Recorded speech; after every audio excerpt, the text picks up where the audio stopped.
కార్యవర్గ సమావేశంలో మనం ఏదైతే సంఘటన సంబంధించినటువంటి మనకు సంబంధించినటువంటి ఒక ఆర్గనైజేషనల్ స్ట్రక్చర్ గురించి కానీ ఆర్గనైజేషన్ ఏ విధంగా మనం ముందుకు తీసుకుపోవాలి ఇవన్నీ కూడా మనం మాట్లాడాల్సిన అవసరం ఉంటుంది. అది కాకుండా రాజకీయ అంశాలపైన కూడా మనకు కొంత ప్రతిపాదనలు ప్రస్తావనలు కూడా మనం పెడతాం, మనం తీర్మానాలు చేస్తాం. మనం తీర్మానంతో పాటు దాని మీద చర్చలు కూడా జరుగుతూ ఉంటాయి. అయితే ఇక్కడ అందరు కూడా డిస్ట్రిక్ట్ ఎగ్జిక్యూటివ్ మెంబర్స్గా ఉన్నారు కాబట్టి పార్టీ సంబంధించినటువంటి ఒక ఏదైతే ఈ జిల్లాలో అన్ని మేజర్ కార్యక్రమాలు పార్టీ నడిపే ఒక బృందం కూడా మీదే కాబట్టి మన మీద ఎక్కువ బాధ్యత ఉంటుంది. రేపు రానున్న రోజుల్లో మనకు తెలుసు ఏ ఒక పార్టీకైనా తన బలం నిరాధార అయ్యేది ఎప్పుడే అంటే ఎలక్షన్స్ అవుతుంది. ఎందుకంటే అద్వానీ గారు చెప్పేవారు, నేను ఒకసారి ఎమ్మెల్సీగా 97 ఓట్స్తో ఓడిపోయాను ఫస్ట్ టైం. ప్రకాష్ జావడేకర్ గారు అద్వానీ గారితో చెప్తున్నారు, ఏ పర్సో 97 ఓట్ से हारा అంటే ఆయన అద్వానీ గారు అన్నారు, तुम कितने वोट से हारे ये नहीं है, तुम कितने वोट से जीते वो होता है, एक वोट से भी जीतो जीत होता है, 1000 वोट से जीतो 1000 वो भी जीत होता है. సో కాబట్టి గెలుపుకు ఏదైతే ఉందో అది గెలిపే మనకు రేపు కొలమాపం. పార్టీకు మనం పార్టీ గట్టిగా ఉండేదంటే గెలిపే. అన్న సెకండ్ ప్లేస్ వచ్చినామని అంటే ఈ సెకండ్ ప్లేస్ థర్డ్ ప్లేస్ ఉండవు. ఇక గెలిపే మనం లక్ష్యంగా పనిచేయాలి. గెలవడానికి ఆస్కారం ఉన్నటువంటి ఒక జిల్లాలో రంగారెడ్డి జిల్లాలో ఉన్నటువంటి చాలా పెద్ద ఆస్కారం ఈ జిల్లాలో ఉన్నది. క్యాడర్ ఉన్నది, మనకు ప్రజలు కూడా మన ఆదరిస్తున్నారు ఇక్కడ. కాబట్టి పరిస్థితులు మనం చూసుకొని రేపు రానున్న రోజుల్లో మనకు పెద్ద టెస్ట్ మన ముందు పరీక్ష అయ్యిందంటే జిహెచ్ఎంసీ ఎలక్షన్స్. మళ్ళీ జిహెచ్ఎంసీ ఎలక్షన్స్ మన పెద్ద పరీక్ష కాబట్టి ఈ పరీక్షలో ఏ విధంగా మనం ముందుకు పోయి గెలవాలి అనే ఆలోచన మనం ఉండాలి.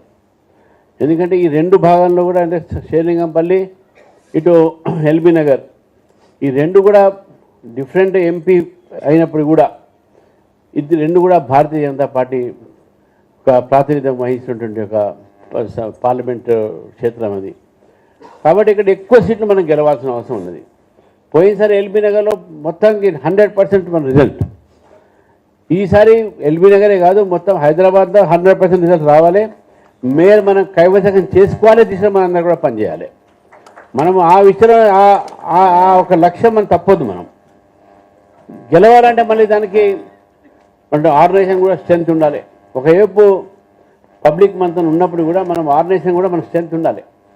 ఆ స్ట్రెంత్ అనేది ఎట్లా కనబడుతుందంటే మనం ఐక్యత్వంతోనే కనబడుతుంది. Unity is strength, divided we fall, united we stand అనేది చిన్నప్పటి నుంచి వస్తూనే ఉన్నాం. ఏదైతే మన పార్టీలో ఉన్నటువంటి ఒక ఐక్యత్వాన్ని మనం ప్రదర్శించాల్సిన అవసరం ఉన్నది. మనిషి అన్న తర్వాత ఉప్పు కారం తినట్లు అందరికీ విభేదాలు ఉంటూనే ఉంటాయి. విభేదాలతోనే మనకు ఏం పెద్ద బాధ కాదు. కానీ పార్టీ ఒక పెద్దది, ఒక ఆర్గనైజేషన్, పార్టీ తల్లి లాంటిది. ఎవరైనా సరే తల్లికి ద్రోహం చేయొద్దు మనం. కాబట్టి తల్లి లాంటి పార్టీకి మనం రేపు ఎవరు టికెట్ ఇచ్చినా ఎవరి నుంచున్నా నాకు రాలేదు ఓకే, నీకు వచ్చింది, నా తల్లిని గెలిపిస్తా, నా పార్టీని గెలిపిస్తా, జెండాని గెలిపిస్తా అనే దీంట్లో మనం ఉండాలి. దయచేసి ఆ దిశలో మనం పనిచేయాల్సిన అవసరం ఉంది. రాజకీయాలు అడవటంలో తప్పేం లేదు. రాజకీయ ఆకాంక్ష ఉంటేనే మనం రాజకీయాలు వచ్చినాం. కానీ అందరి యొక్క ఆకాంక్షలు నెరవేరవు ఇక్కడ. కానీ పార్టీ యొక్క లార్జర్ ఇంట్రెస్ట్ ఇది కేవలం ఒక మున్సిపల్ ఎలక్షన్స్, దీని తర్వాత అసెంబ్లీ ఉంటుంది, దీని తర్వాత పార్లమెంట్ ఉంటుంది, మళ్ళీ దీని తర్వాత రూరల్ సైడ్ జెడ్పీటీసీలు ఉంటాయి, ఎంపీటీసీలు ఉంటాయి. సో రాజకీయాల్లో అనేకమైన కొంతమందికి కాంటెస్ట్ చేయాల్సిన ఇంట్రెస్ట్ ఉంటుంది, కానీ పార్టీలో కట్టి పనిచేయాలని ఇంట్రెస్ట్ ఉంటుంది. మరి అటువంటి ఒక ఏదైతే మన క్షేత్రం ఉంది కాబట్టి ఆ దిశలో మనం పనిచేయాల్సిన ఆలోచించాల్సిందిగా మీ అందరినీ కోరుతా ఉన్నాను. రెండో విషయం ఏంటంటే కార్యక్రమాలు మనం తప్పకుండా చేయాలి. కార్యక్రమాలు ఏదో ముక్కుముడిగా చేయడం కాదు. ఇది ఫార్మాలిటీగా ఏదో చెప్పారు, రాష్ట్రం నుంచి వచ్చింది, మనం పోతున్నాం, రిప్రజెంటేషన్ ఇస్తున్నాం, వస్తున్నాం, ఇది కాదు. ఒకప్పుడు భారతీయ జనతా పార్టీని అంటే భారతీయ జనతా పార్టీ స్ట్రీట్స్ మీద కనబడేది. స్ట్రీట్ ఫైట్ అంటే ఫైట్ అంటే కత్తిరి పెట్టి కట్టాలి కాదు, ప్రభుత్వం వ్యతిరేకంగా పోరాడాలి, అరెస్ట్ కావడం, లాఠీ చార్జ్ కావడం అటువంటి ఉంటుండే. జైలుకు ఇప్పుడు జైలు అంటే పోలీస్ స్టేషనే, అప్పుడు జైలు అంటే మన ముషిరాబాద్ వేసేది. ఇప్పుడు ముషిరాబాద్ చెంచగడ ఒకటే ఉంది. ఆ ముషిరాబాద్ గాంధీ హాస్పిటల్ ఉంది. అప్పుడు లాఠీ చార్జ్ ఉంటుండే, టియర్ గ్యాస్ ఉంటుండే. అది రాజకీయమైనటువంటి ఒక బలమైన ప్రదర్శన మన శక్తి ప్రదర్శన కానీ మన బల ప్రదర్శన కానీ చేయాల్సిన అవసరం ఉన్నది మనకు.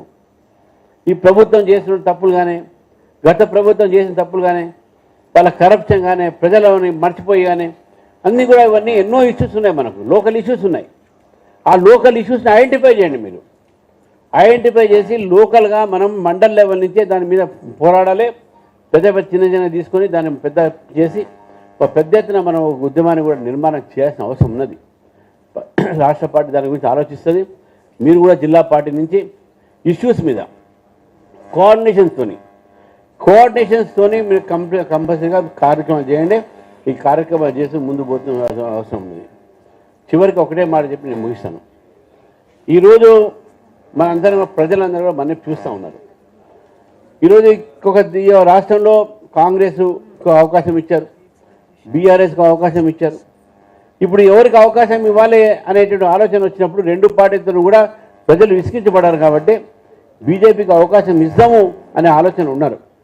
ఆ ఆలోచనకు తగ్గట్టుగా మనం పనిచేయాలి. మనం ఆ ఆలోచన తగ్గట్టు మనం పని చేస్తే ప్రజలు తప్పకుండా మనల్ని విశ్వసిస్తారు, మన దగ్గరకు వస్తారు. లేకుంటే ప్రజలే ఓటేస్తారులే అంటే నడవదు. ప్రజల దగ్గర మనం వెళ్ళాలి, ఇంటింటికి వెళ్ళాలి. ఎస్ఐఆర్ కార్యక్రమం జరుగుతున్నది. ఈ ఎస్ఐఆర్ కార్యక్రమం జరుగుతాం, ఇంటింటికి మనం పోతున్నామా లేదా? మనం BLA 2తో పాటు మనం కూడా ఒక రోజు 2 రోజులు టైం ఇవ్వాలి.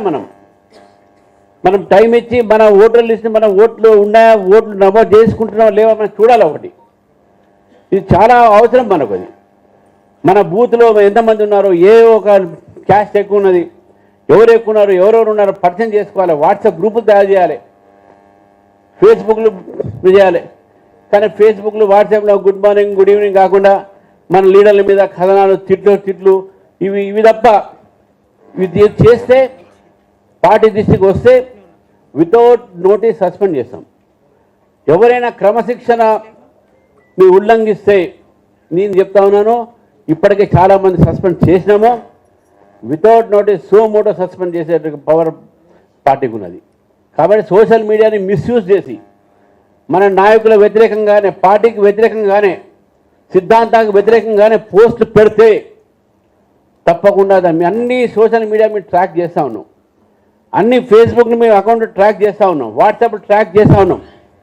మీ జిల్లాలో కూడా ఒకటి సస్పెండ్ చేయడం జరిగింది. ఇటువంటి చేస్తే మాత్రం చాలా సీరియస్గా పార్టీ ఉంటుంది.